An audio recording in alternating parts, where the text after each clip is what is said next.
എൻ്റെ ഡെസ്ക് പിന്നെ പറയണ്ട, ഫുള്ള് കച്ചറയാണ്. അപ്പോൾ ഞാൻ അങ്ങനെ ഓർഗനൈസ് ചെയ്യുമ്പോൾ ഒക്കെ എടുത്തിട്ട് ബെഡിന് മേൽക്കിട്ടൊരു ബെഡും കച്ചറായി. അപ്പോൾ ഞാൻ ഒക്കെ അങ്ങനെ വൃത്തിയാക്കി വരികയാണ് കേട്ടോ. അപ്പോൾ ഞാൻ വാൾപേപ്പറാണ് എൻ്റെ ടേബിൾ മുട്ടിച്ചിട്ടുള്ളത്. അതിന് തന്നെ എയർ ബബിളൊക്കെ നിങ്ങൾക്ക് കാണാനുണ്ടാവും. അപ്പോൾ ഞാൻ ഓരോന്നും ഇങ്ങനെ എടുത്ത് മാറ്റിക്കൊണ്ടിരിക്കുകയാണ്. എൻ്റെ പെൻ ഹോൾഡർ, ഓർഗനൈസർ 3 ഉണ്ട്, 4 ഉണ്ട്. അപ്പോൾ അതൊക്കെ ഇങ്ങനെ ഓരോന്നിങ്ങനെ എടുത്ത് വെക്കും. പിന്നെ അവിടെയൊക്കെ തുടച്ചിട്ട് വൃത്തിയാക്കി വെക്കുകയാണ്. പിന്നെ വീണ്ടും ഓർഗനൈസർ കയറ്റി വെച്ചിട്ടുണ്ട്. ഇതാണ് എൻ്റെ സ്കെച്ച് ബുക്ക്. നേരത്തെ കാണിച്ച എൻ്റെ ജേണലാണ്. അപ്പോൾ ഇതൊക്കെ കൂടിയിട്ട് ഞാനൊരു വീഡിയോ ആയിട്ട് ചെയ്യാത് കുറച്ചധികം ഉണ്ട്.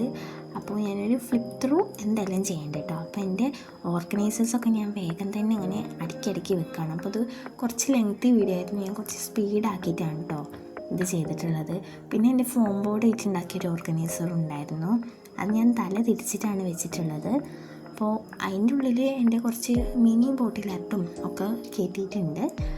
പിന്നെ എൻ്റെ പെൻ ഹോൾഡർ വൃത്തിയാക്കാണ്. അതിൽ പ്രത്യേകിച്ചൊന്നുമില്ല, കുറച്ച് ക്രോഷ്യ ഹുക്സും പിന്നെ ഒരു കത്രിക, ഒരു പെയിൻറ്റ് ബ്രഷ്, പിന്നെ കുറച്ച് ഡ്രോയിങ് പെൻസിൽസ്. അപ്പോൾ ഈ ക്യൂട്ട് ബക്കറ്റ് ഞാൻ മേശയുടെ മുന്നിൽ ഓർഗനൈസറിൻ്റെ മുന്നിൽ വെച്ചു. പിന്നെ അത് ഞാൻ എടുത്തിട്ട് മാറ്റി. പിന്നെ പോപ്പിറ്റ് വെച്ചു. അത് വീണ്ടും എടുത്തിട്ട് ഞാൻ അവിടെ നിന്ന് സൈഡിലേക്ക് വെച്ചു കേട്ടോ. അപ്പോൾ ഈ മിഫിന് എനിക്ക് ഭയങ്കര ഇഷ്ടമാണ്. ഞാൻ ഈ കളയാറന്നില്ല, ഇനി ഞാൻ അവിടെ തുടച്ച് വൃത്തിയാക്കി എടുത്ത് വെക്കും.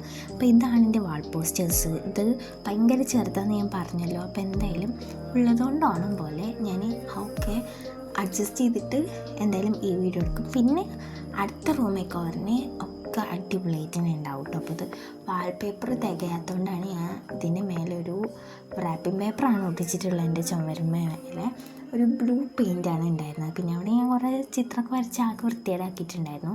അതാണ് ഞാൻ ഇപ്പോൾ അങ്ങനെ ചെയ്യാൻ കാരണം. പിന്നെ ഒരു വാൾ ഗ്രിഡ് ഒട്ടിച്ചു കൊടുക്കുന്നുണ്ട്.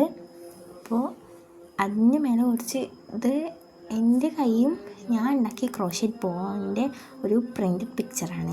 ഞാൻ എൻ്റെയൊക്കെയുള്ള പിക്ചേഴ്സ് തന്നെ എടുത്തിട്ട് പരമാവധി ഒട്ടിക്കാൻ നോക്കിയിട്ടുണ്ട് കേട്ടോ. പിന്നെ കുറേ അങ്ങനെ ആ വാൾ പോസ്റ്റേഴ്സിൽ നിന്ന് 4-5 എടുത്തിട്ട് ഒട്ടിച്ച് കൊടുക്കുന്നുണ്ട്. അപ്പോൾ അതിൽ നിന്ന് ഇങ്ങനെ എടുത്ത് ഒട്ടിച്ച് നമുക്ക് വാളും ഒട്ടിക്കാൻ ഒന്നും ഉണ്ടാവില്ല. ഞാൻ പകുതിയൊക്കെ ഞാൻ എൻ്റെ കൈ കൊണ്ട് തന്നെ ഉണ്ടാക്കിയിട്ടുള്ള സംഭവങ്ങൾ പ്രിൻ്റ് എടുത്തതാണ്. അപ്പോൾ പിന്നെ അതാഞ്ഞ് നമുക്ക് വാൾമക്ക് കിടക്കാം. അപ്പോൾ ഗ്രിഡ് എന്തായാലും അവിടെ പൂർത്തിയായിട്ടുണ്ട്. ഇനി വാളൊന്ന് റെഡിയാക്കിയിട്ട് എടുക്കണം. ആ ടേപ്പ് ഒട്ടിച്ചത് ഫുള്ള് കാണാനുണ്ട്. അപ്പോൾ ഞാൻ എന്തായാലും അതൊക്കെ ഇങ്ങനെ റെഡിയാക്കി വന്നിട്ടുണ്ട് കേട്ടോ. അപ്പോൾ നേരം ഒരുപാട് അയക്കണം. അപ്പോൾ ഞാൻ പെട്ടെന്ന് തന്നെ റെഡിയാക്കിയിട്ടുണ്ട്. പിന്നെ ഒരു ബോട്ടിലെടുത്തിട്ട് അതിൻ്റെ ഉള്ളിൽ ഒരു പ്ലാന്റും കൂടെ വെച്ചെടുക്കുക വിചാരിച്ച്. എന്തായാലും ഇത്ര കയ്യില്ല. അപ്പോൾ ഇനി ഒരു പ്ലാന്റും കൂടെ ഇരിക്കട്ടെ ഒരു ഭംഗിക്ക്. അപ്പോൾ ഞാൻ ആ ഫ്രെയിമിൻ്റെ അടുത്തായിട്ട് അത് വെക്കുന്നുണ്ട്. ഇഷ്ടപ്പെട്ടാൽ സബ്സ്ക്രൈബ് ചെയ്യുക.